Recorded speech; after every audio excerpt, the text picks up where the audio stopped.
मैं screen share कर रहा हूँ।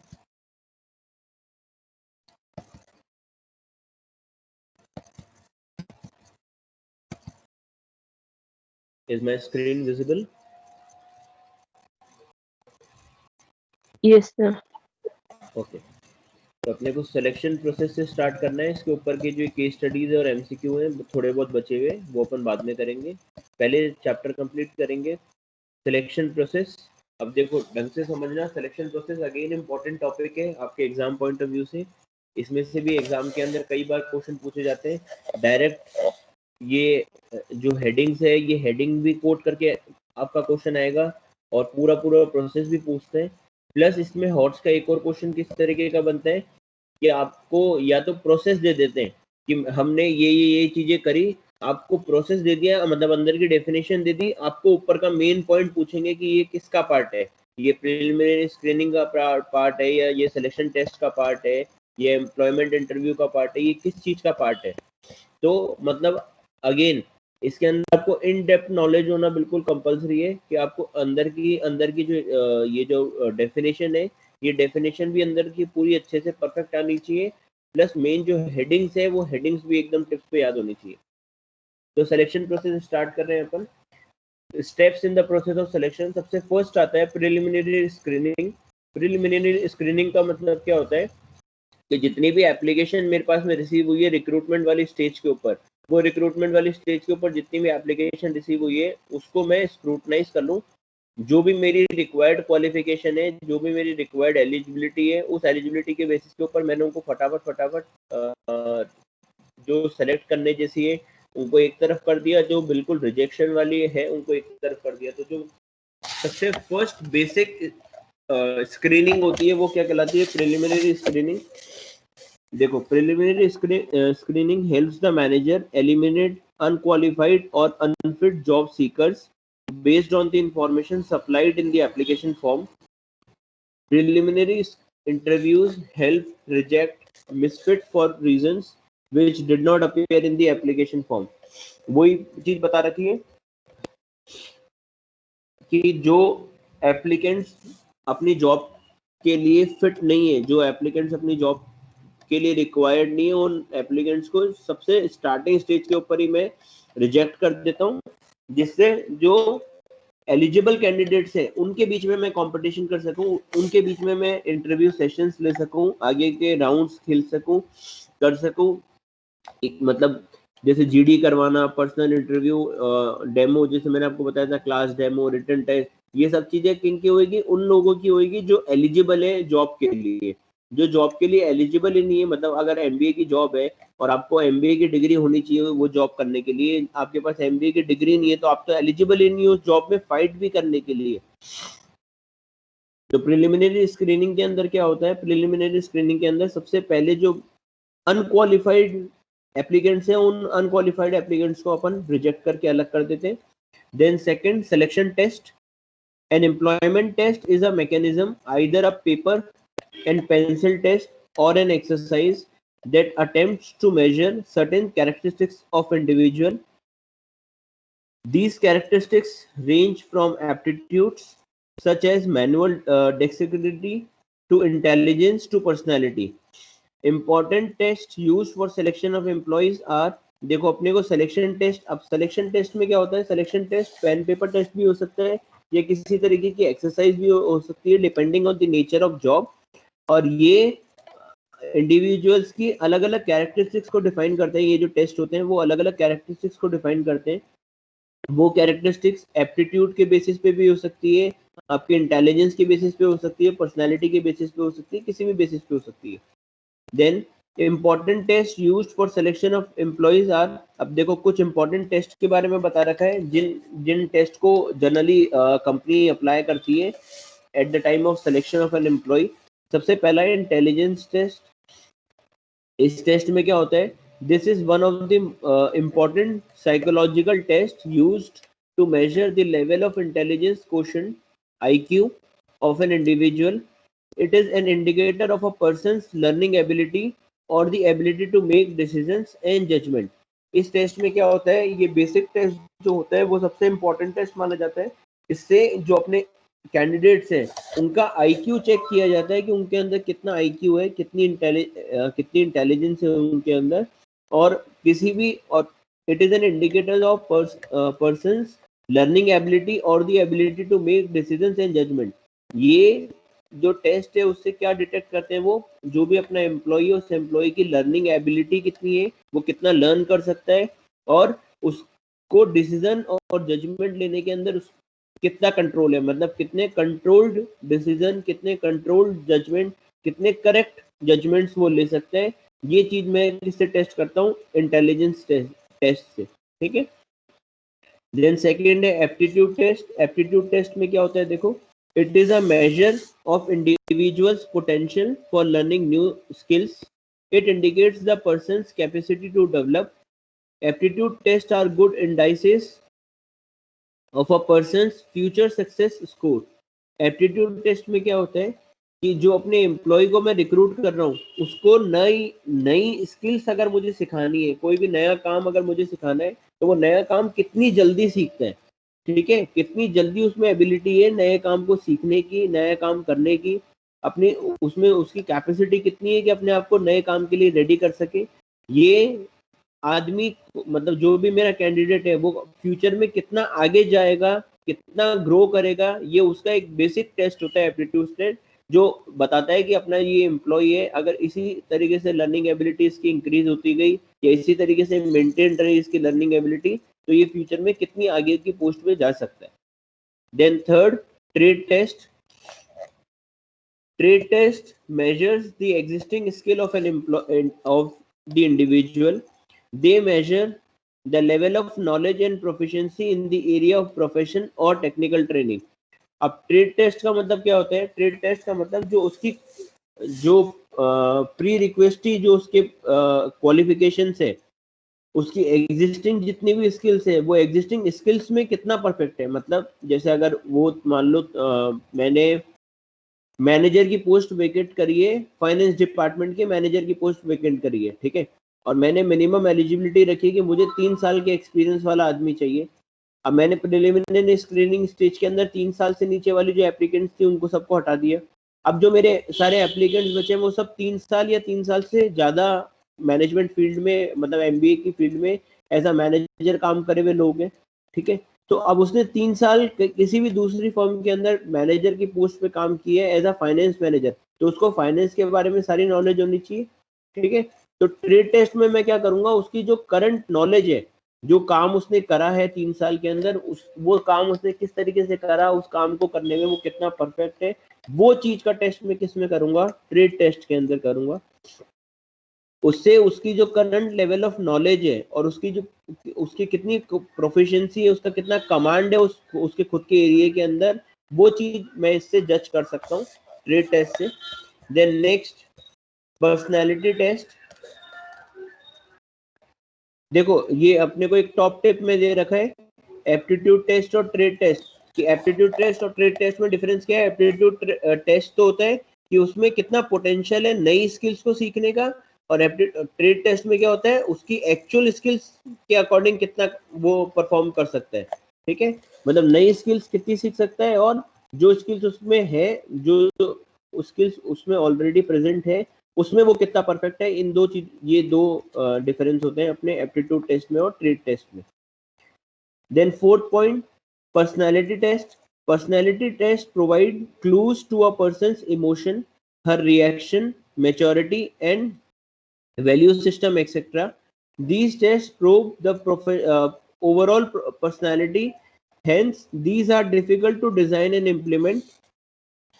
देखो पर्सनैलिटी टेस्ट के अंदर क्या होता है, पर्सनैलिटी टेस्ट के अंदर उसको सिचुएशंस दी जाती है, उस सिचुएशन के अकॉर्डिंग वो उसके क्या रिएक्शन रहते हैं। जैसे मैनेजर है, अब मैनेजर के सामने ऑर्गेनाइजेशन में कई तरीके की सिचुएशन आ सकती है, जैसे अभी जैसे सबसे बेस्ट मैं एग्जांपल दूं तो लॉकडाउन की सिचुएशन, कोई लेबर यूनियन के अंदर कोई लड़ाई हो जाए, इस तरीके की सिचुएशन, अपना कॉस्ट ऑफ मटेरियल महंगा आ रहा है, वो वाली सिचुएशन, ट्रांसपोर्टेशन एरिया खराब हो चुका है, वो ये वाली सिचुएशन।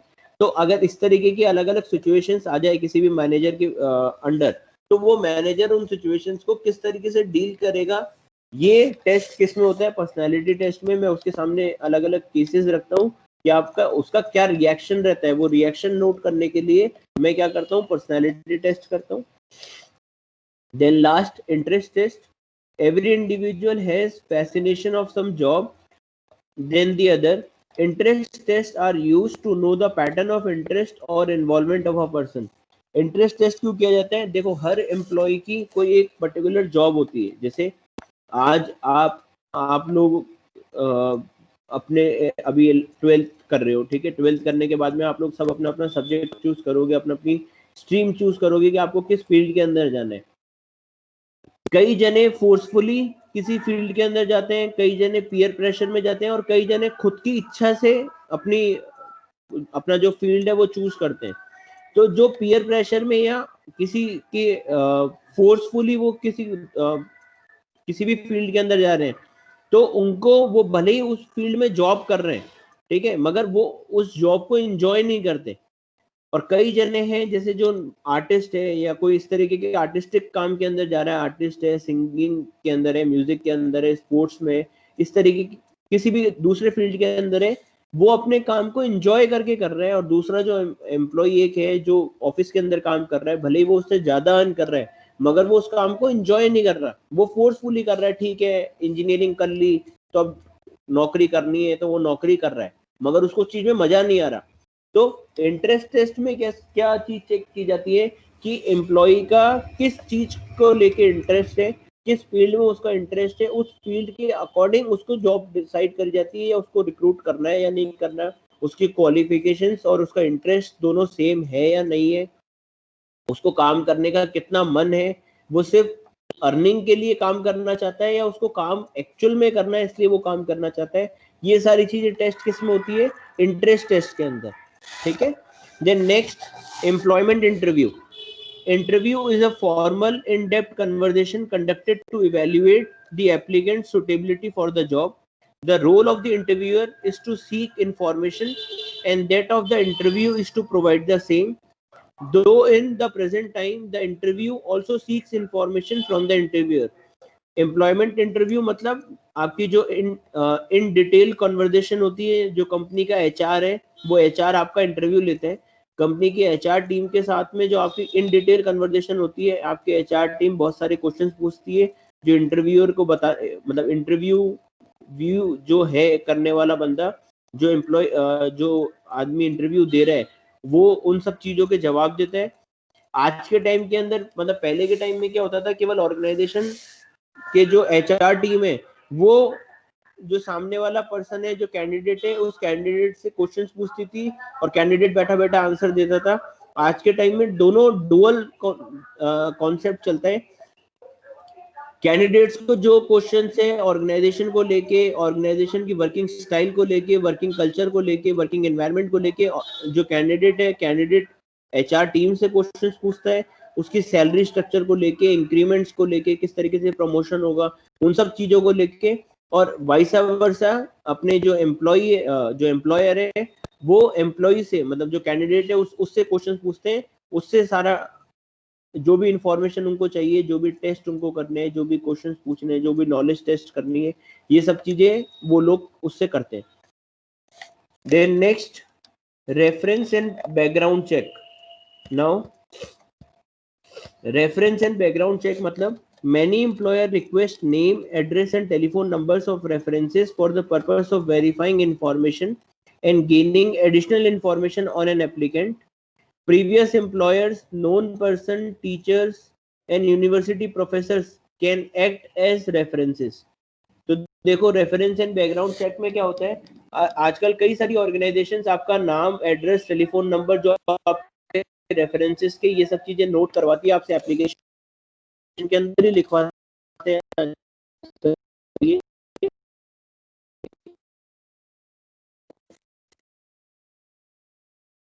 जो एप्लीकेशन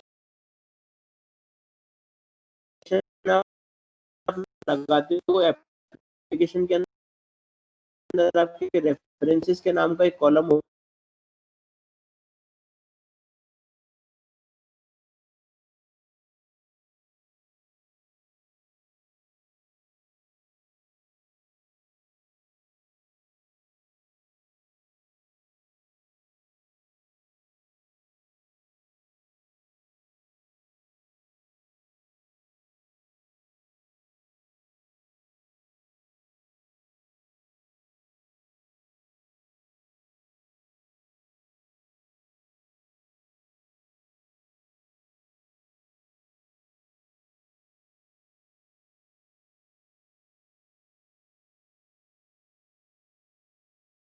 हेलो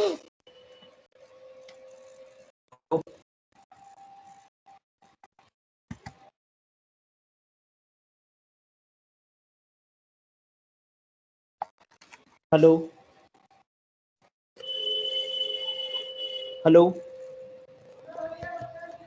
यस सर। आवाज आ रही है? यस कहाँ तक सुना आपने last? Reference. Reference and background check. ठीक है, आपको स्क्रीन दिख रही है क्या? Yes sir. Yes sir. Oh, हाँ, रेफरेंसेस एंड बैकग्राउंड चेक। तो मैं क्या बता रहा था आपको? मैं बता रहा था कि आप कि जब आप एप्लीकेशन फिल करते हो किसी भी जॉब के लिए, उस टाइम पर ही आपकी एप्लीकेशन के अंदर ही आपके रेफरेंसेस लिखवाए जाते हैं। तो जब अगर आप इनके सेलेक्ट होते हो तो आपके जो प्रीवियस एम्प्लॉयर्स कौन है, उन एम्प्लॉयर से भी बात करी जाती है आपके नेचर के बारे में कि आपका जो वर्किंग नेचर है वो किस तरीके का है।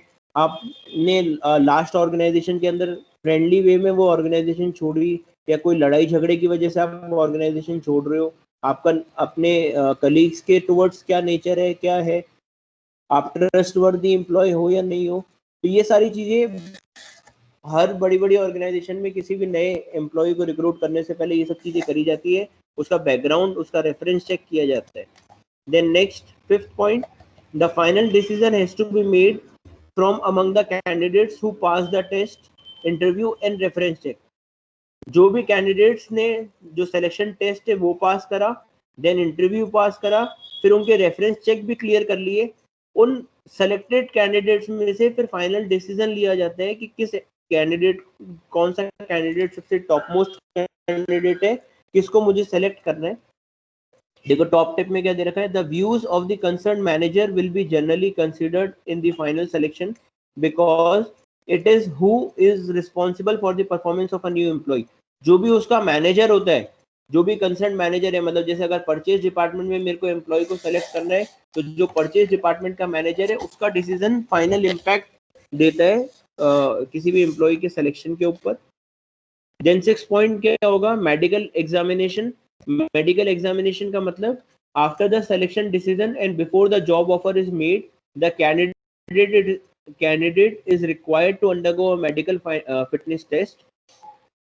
The job offer is given to the candidate after being declared fit in the medical examination. ये भी कई ऑर्गेनाइजेशन के अंदर होता है। जैसे अगर आप लोग सेलेक्ट हो गए, अपने रिटर्न्स में सेलेक्ट हो गए, रिटर्न्स में सेलेक्ट होने के बाद में आपका मेडिकल टेस्ट होता है।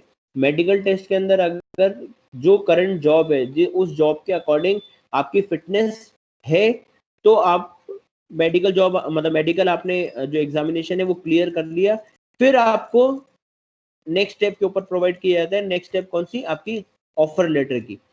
तो ऑफर लेटर देखो 7th स्टेप में आ गया। The next step in the selection process is job offer to those applicants who have passed all the previous hurdles. Job offer is made through a letter of appointment oblique confirm his acceptance. Such a letter generally contain a date by which the appointee must report on duty. The appointee must be given reasonable time for reporting. जब आप सारे इसके पहले के जितने भी hurdles है वो हर्डल्स को क्लियर कर लेते हो, टेस्ट, इंटरव्यू और रेफरेंस चेक, मेडिकल एग्जामिनेशन, ये सारी चीजें अगर आपने क्लियर कर ली तो फिर फाइनल आपको जॉब ऑफर दिया जाता है। जॉब ऑफर का मतलब आपको एक लेटर ऑफ अपॉइंटमेंट दिया जाता है जो आपको पहले कंफर्म करना पड़ता है।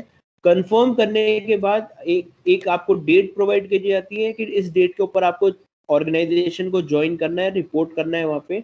और रिपोर्टिंग के लिए एक प्रॉपर टाइम देना चाहिए एम्प्लॉय को, प्रॉपर टाइम दिया जाता है। जैसे ऐसे नहीं कि मैंने आज आपको ऑफर लेटर दिया कि कल से ज्वाइनिंग करनी है, एक टाइम दिया जाता है 10 दिन का, 12 दिन का, 15 दिन का, कि 15 दिन बाद में इस डेट के ऊपर आप ज्वाइन कर सकते हो if your answer is yes.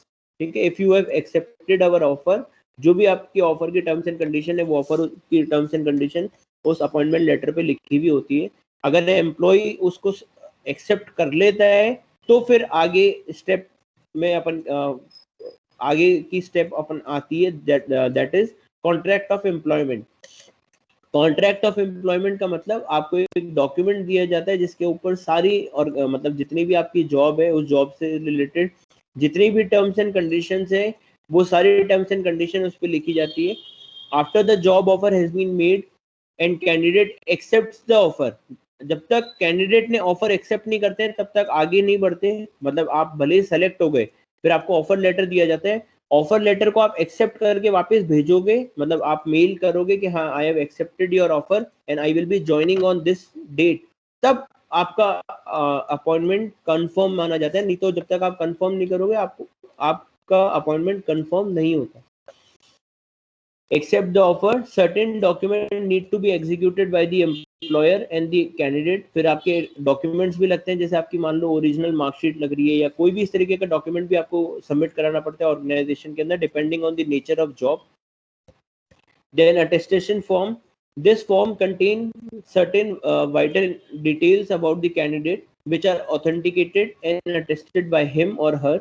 Attestation form will be valid record for future references. Attestation form भी करी जाती है जिसके अंदर सारी जो इन्फॉर्मेशन उसने प्रोवाइड करी है कैंडिडेट ने, उसको ऑथेंटिकेट किया जाता है और उस पर उसके साइन कराए जाते हैं कि जो भी इन्फॉर्मेशन आप दे रहे हो वो एकदम 100% करेक्ट है. अगर आपकी इन्फॉर्मेशन प्रोवाइड करी हुई गलत निकली फ्यूचर के अंदर तो उसके लिए आप रिस्पॉन्सिबल होंगे. Then last is contract of employment. आपको कॉन्ट्रैक्ट ऑफ एम्प्लॉयमेंट दिया जाता है. There is also need for preparing a contract of employment. Basic information that should be included in a written contract of employment will vary according to the level of the job, but the following checklist set out the typical headings. Job title, किस job के लिए आप कर रहे हो, rate of पे, कैसे payment होगा, लीव रूल्स, लीव अगर आप छुट्टियां लेते हो तो क्या रूल्स अप्लाई होंगे, वर्क रूल, काम करने के क्या रूल्स होंगे, ड्यूटीज आपकी क्या क्या होगी, अलाउंसेज आपको क्या क्या मिलेंगे, सिकनेस प्रोसीजर, मेडिकल लीव कितनी मिलेगी, टर्मिनेशन ऑफ एम्प्लॉयमेंट, किन बेसिस के ऊपर आपको जॉब से टर्मिनेट कर सकते हैं, निकाल सकते हैं, आपकी क्या क्या रिस्पॉन्सिबिलिटीज रहेगी, कितने आवर्स का आपका काम होगा, और अगर कोई भी मिसहैपनिंग होती है तो आप पे किस तरीके का डिसिप्लिनरी एक्शन लिया जाएगा. ये सब चीजें उसके अंदर मेंशन्ड होती है. ठीक है, ये आपका सिलेक्शन प्रोसेस यहाँ पे कंप्लीट होता है. ठीक है, एक बार आप इसको रिवाइज करो. ये रिकैप दे रखा है देखो पूरा, ये पूरा रिकैप है. एक बार रिकैप को पढ़ो आप 5 मिनट,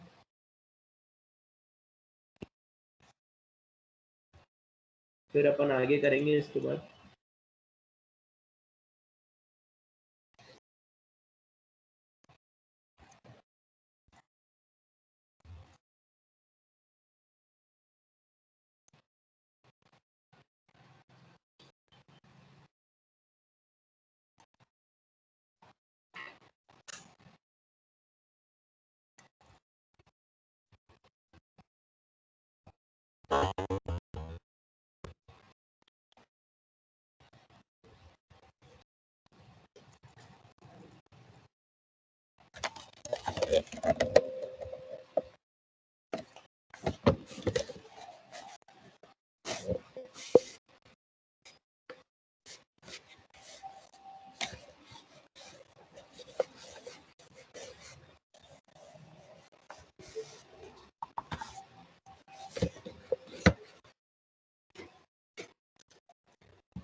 हेलो,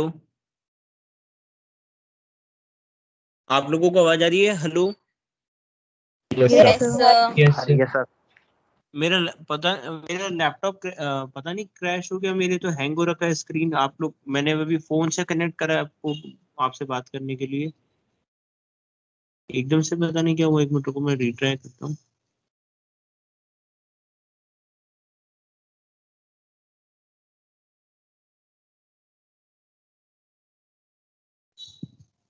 ये तो क्रैश ही हो गया पूरा।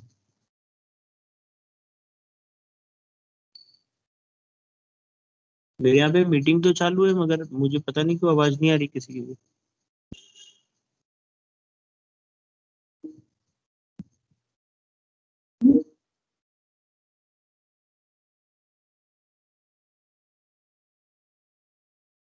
हेलो,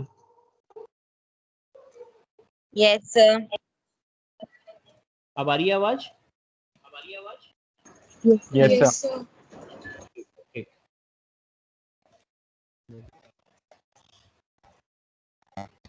ठीक है, मैं स्क्रीन वापस शेयर करता हूँ। ये ठीक है, चलो सुनो, आज अभी अपन ने कहाँ तक कंप्लीट हुआ अपना? सिलेक्शन प्रोसेस तक कंप्लीट हो गया। सिलेक्शन प्रोसेस के बाद में अब क्या बचना है अंदर? ट्रेनिंग एंड डेवलपमेंट वाला इंपॉर्टेंस, हाँ, ट्रेनिंग डेवलपमेंट वाला पॉइंट। ट्रेनिंग एंड डेवलपमेंट वाला पूरा टॉपिक है, ये एक साथ कराने का टॉपिक है, तो ये टॉपिक अपन कल ही कंप्लीट करेंगे।